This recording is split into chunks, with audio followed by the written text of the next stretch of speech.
Last night we saw, or this morning more accurately, we saw a long sitting of Parliament. Labor met yesterday as a shadow cabinet as a caucus and determined our position on the religious discrimination legislation that was before the Parliament. We determined as a matter of principle, something that we hold very dear, that we support the removal or the extension of anti-discrimination legislation to cover discrimination on the basis of religion or on the basis of faith, but we don't believe that should be at a cost of increasing discrimination against other groups. In particular, we were concerned about the impact against students who may be struggling with their gender identity or who have sexual orientation which they are coming to terms with, and which the pressure on a young person at that time should be something that is respected. Labor believes very clearly that we need to respect every child for who they are, that is a fundamental principle that we took into the Parliament and were determined to pursue, along with other amendments to improve the legislation as it stood. The amendment carried will prohibit schools discriminating on the basis of sexual orientation, gender identity, relationship or marital status. That makes an enormous difference.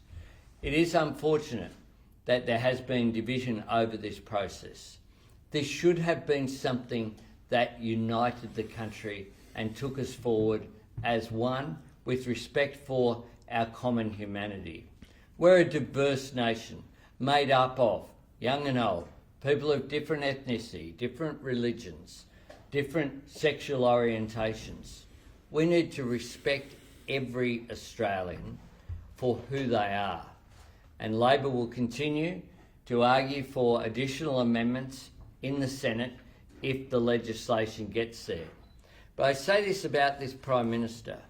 The Prime Minister tried to wedge Labor and ended up wedging himself. He could have had constructive dialogue and dealt with the provisions consistent with what he himself had argued. In 2018, during the Wentworth by-election, he said he would protect students. And the Prime Minister wrote to me in December and said, "There is no place in our education system for any form of discrimination against a student on the basis of their sexuality or gender identity." Had the legislation passed without this significant amendment against the government's wishes, it wouldn't have fulfilled that commitment and statement of the Prime Minister. And then, when the amendment was carried, the government, in an act of extraordinary petulance, voted against their own legislation on the floor of the House of Representatives, something that I haven't seen occurred before, because the legislation regarding students, the relevant provision that was amended, came in a separate bill about human rights legislation that the government had moved.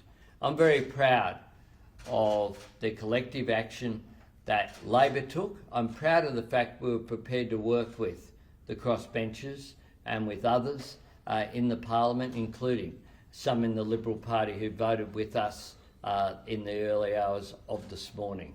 That's a good thing. I say to the government, they need to stop looking for division and look for ways in which we can unite the country and take us forward.